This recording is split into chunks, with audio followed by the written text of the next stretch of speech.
Halo semuanya, selamat pagi. Jadi di sini aku Sabina Azara Surifai akan membahas tentang mental health aku sendiri karena aku dulu pernah menjadi pasien psikolog. Oke. Jadi sebelum kita berlanjut di kisah-kisah menarik yang sangat plot twist, jadi di sini aku akan jelasin apa itu mental health. Jadi mental health adalah kondisi kesejahteraan emosional psikologis seseorang dalam menjalani kehidupan. Jadi aku sempat jadi pasien psikolog itu saat lulus SMA dan menuju ke jenjang perkuliahan.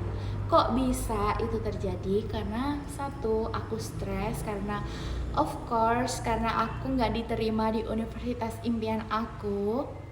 Terus yang kedua, karena orang-orang sekitar aku tuh kayak pada keterima di universitas impian mereka, kok bisa aku enggak. Terus yang ketiga, karena aku juga kurang tidur, karena aku suka begadang dan suka scroll sosial media, dan of course algoritma sosial media itu sangat mengganggu sekali. Pertama-tama kenapa aku bisa tahu diri aku tuh bermasalah, karena awalnya aku satu sering nangis, terus yang kedua aku nggak terlalu nafsu makan, terus yang ketiga aku sering tidur. Jadi menurutku itu adalah 3 pemicu dalam masalahku. Tetapi setiap orang berbeda-beda, kita menyikapinya tuh awalnya bagaimana tuh berbeda-beda ya guys. Jadi untuk aku itu 3 hal tersebut pemicu utamanya. Oke, jadi apa sih yang aku lakuin ketika tahu kalau aku tuh bermasalah? Itu gimana sih? Jadi of course, yang pertama-tama sebenarnya yang harus kita lakukan ketika kita mengalami permasalahan mental itu adalah kita memberitahu orang tua.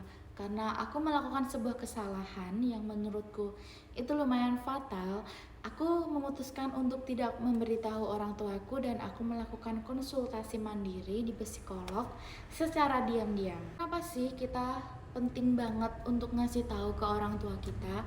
Karena yang pertama, of course, karena kita butuh dukungan orang-orang sekitar, nggak hanya temen atau pasangan, tapi kita paling butuh itu dukungan orang tua. Menurutku itu sangat penting sekali ya, support orang tua dalam hal apapun, lalu orang tua dapat membimbing kita.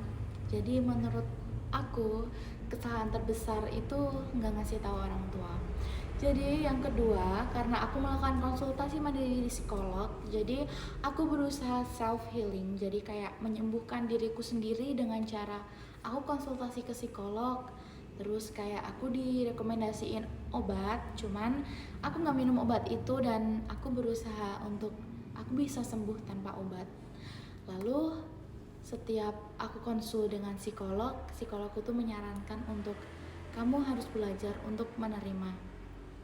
Dan kamu harus tahu bahwa apapun yang untukmu itu pasti bakal punya kamu.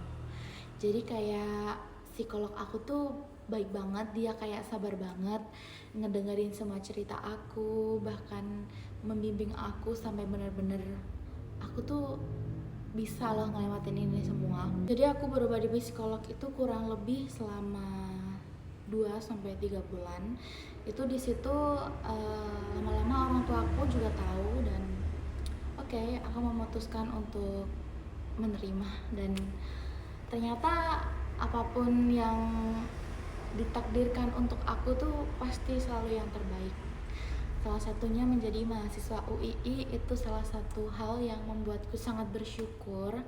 Bersyukur karena ternyata takdir itu seindah ini, dan cara aku sembuh dari mental health aku stabil itu sangat-sangat butuh perjuangan, dengan aku sering hangout sama teman, terus aku sering ngelakuin hobi aku dengan jalan-jalan, shopping, dan of course orang-orang sekitar aku tuh sangat supportive, sangat nge-support aku sekali, dan ternyata aku bisa sembuh dan bisa nerima.